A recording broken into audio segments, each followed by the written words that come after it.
Հայաստանի և Ադրբեջանի միջև խաղաղությունը հորիզոնում է, այդ գործընթացին մոտիկից հետևում ենք և ներդրում ունենում, այդպիսի հայտարարություն է արել Թուրքիայի նախագահ Ռեջեփ Թայիփ Էրդողանը Լաչինից Թուրքիա վերադարձի ճանապարհին։ Էրդողանը ինքնաթիռում, որտեղ սովորաբար առավել մանրամասն է անդրադառնում իր այցի արդյունքներին, այս անգամ մեծ տեղ է հատկացրել Հարավային Կովկասին, անդրադառնալով հատկապես Հայաստան-Ադրբեջան կարգավորման գործընթացին։ Նա խաղաղության պայմանագրի տեքստի հարցում Երևանի և Բաքվի ձեռք բերած համաձայնությունը կարևոր զարգացում է համարել, նշելով, որ խաղաղությունը արժեքավոր կլինի ոչ միայն երկու պետությունների, այլ նաև Թուրքիայի համար։ Մենք Հարավային Կովկասում այլևս ոչ թե հակամարտություն, այլ կայունություն և խաղաղություն ենք ցանկանում, որից կօգտվեն տարածաշրջանի բոլոր դերակատարները, նշել է Էրդողանը, հավելելով, որ Հայաստանի միջև գործընթացն էլ զգուշավոր կարգավորման փուլում է։ Տարածաշրջանի կայունության համատեքստում Էրդողանը առանձնացրել է հաղորդակցային ուղիների թեման և խոսել Հայաստանի տարածքով Ադրբեջանի հիմնական մասը Նախիջևանին միացնող ուղու մասին,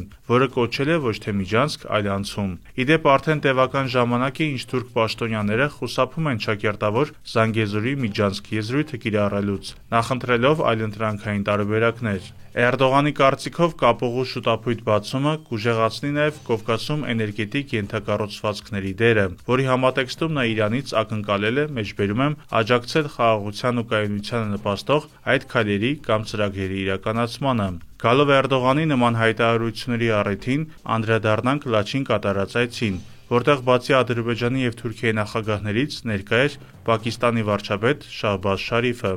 Էրդողանը Լաչին էր մեկնել մայիսի 28-ին, Ադրբեջանի անկախության օրը, մասնակցելու տեղի միջազգային օդանավակայանի բացման արարողությանը։ Ինչպես հետո մանրամասնել է Թուրքիայի նախագահը, օդանավակայանի կառուցման գործում ներգրավվել է շուրջ 10 թուրքական ընկերություն։ Թուրքական կողմն է դեռևս 2021-ին և 2022-ին համապատասխանաբար կառուցել նաև Ֆիզուլիի և Զանգիլանի օդանավակայանները։ Այդ է պատճառը, որ օդանավակայանի խորհրդանշական բանալիները այս անգամ ևս բացի Ալիևից վերապահվում են Թուրքիայի նախագահին, և նրանք երկուսով են մասնակցել բացման արարողությանը, առանց Պակիստանի վարչապետ Շահբազ Շարիֆի։ Սակայն Լաչինի հանդիպումը կարևոր իրողություն է Ադրբեջան-Թուրքիա-Պակիստան հարաբերությունների համար, որոնց դինամիկան կարծես տանում է եռակողմ ռազմավարական գործընկերության ճանապարհով։